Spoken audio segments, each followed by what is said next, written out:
छत्तीसगढ़ की राजनीति में पिछले कुछ समय से जिस एक मुद्दे ने सबसे ज्यादा उबाल ला रखा है वह है राज्य सरकार का धर्म स्वातंत्र्य विधेयक 2026। 19 मार्च को जब यह विधेयक विधानसभा से पास हुआ था तब राजधानी रायपुर के जयस्तंभ चौक सहित पूरे प्रदेश में भारी विरोध प्रदर्शन देखने को मिले थे। अब यह राजनीतिक और सामाजिक घमासान सीधे छत्तीसगढ़ हाईकोर्ट की चौखट पर पहुंच गया है। मसीही समाज ने इस कड़े धर्मांतरण कानून के खिलाफ कोर्ट में एक याचिका दायर कर दी है। आइए आज आपको बताते हैं कि इस नए कानून में ऐसा क्या है जिसने इतनी बड़ी बहस छेड़ दी है और मसीही समाज की अदालत से क्या मांगे हैं। आपको पूरी खबर बताएं इससे पहले आप हमारे चैनल को सब्सक्राइब जरूर कर लें ताकि आपको हर बड़ी खबर सबसे पहले मिल सके।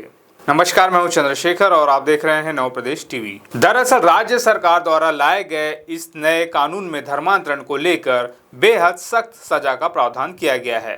नए नियम के अनुसार अगर कोई व्यक्ति जबरन आर्थिक प्रलोभन देकर, दबाव डालकर या किसी तरह की धोखाधड़ी से किसी का धर्म बदलवाता है तो उसे 10 साल से लेकर आजीवन कारावास तक की सजा हो सकती है।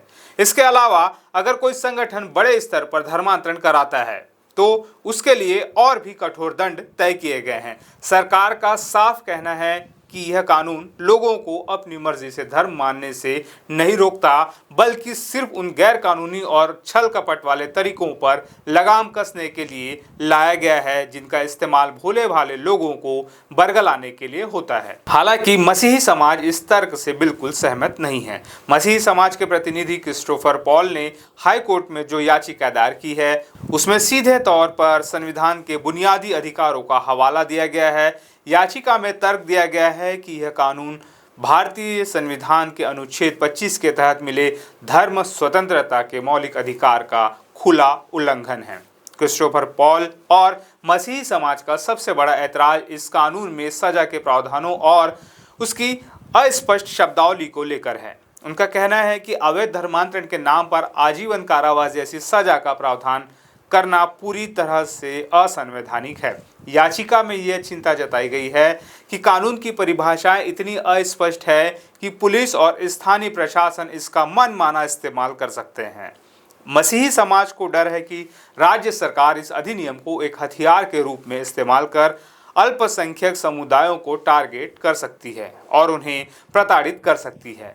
यह कानून व्यक्ति की निजता यानी राइट टू प्राइवेसी में भी सीधा दखल देता है। अगर हम छत्तीसगढ़ की जनसांख्यिकी पर नजर डालें तो प्रदेश की अनुमानित 3 करोड़ 30 लाख की आबादी में सबसे बड़ा हिस्सा ओबीसी वर्ग का है। इसके अलावा प्रदेश में 4,90,000 से अधिक ईसाई समुदाय के लोग निवास करते हैं। छत्तीसगढ़ का ईसाई समुदाय और उनके सेवा कार्य काफी पुराने हैं। प्रदेश के ग्रामीण अंचलों और शहरों को मिलाकर लगभग 900 से अधिक छोटे बड़े चर्च मौजूद हैं। आपको बता दें कि प्रदेश का सबसे पहला चर्च 1868 में विश्रामपुर में बना था, जिससे सिटी ऑफ रेस्ट कहा जाता है। वहीं जशपुर के कुनकुरी में एशिया का दूसरा सबसे बड़ा रोमन कैथोलिक कैथेड्रल है, जो 1979 में स्थापित हुआ था।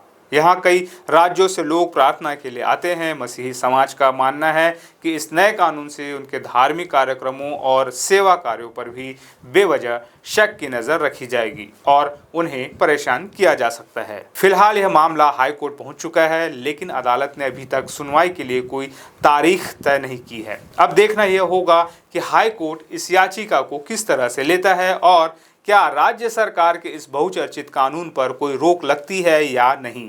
आप इस पूरे विवाद पर क्या सोचते हैं? क्या धर्मांतरण रोकने के लिए आजीवन कारावास की सजा का प्रावधान सही है या मसीही समाज की चिंताएं जायज है? अपनी राय हमें कमेंट सेक्शन में जरूर बताएं। छत्तीसगढ़ की राजनीति और हाई कोर्ट के हर बड़े फैसले की सबसे पहले जानकारी के लिए नव प्रदेश टीवी को अभी सब्सक्राइब करें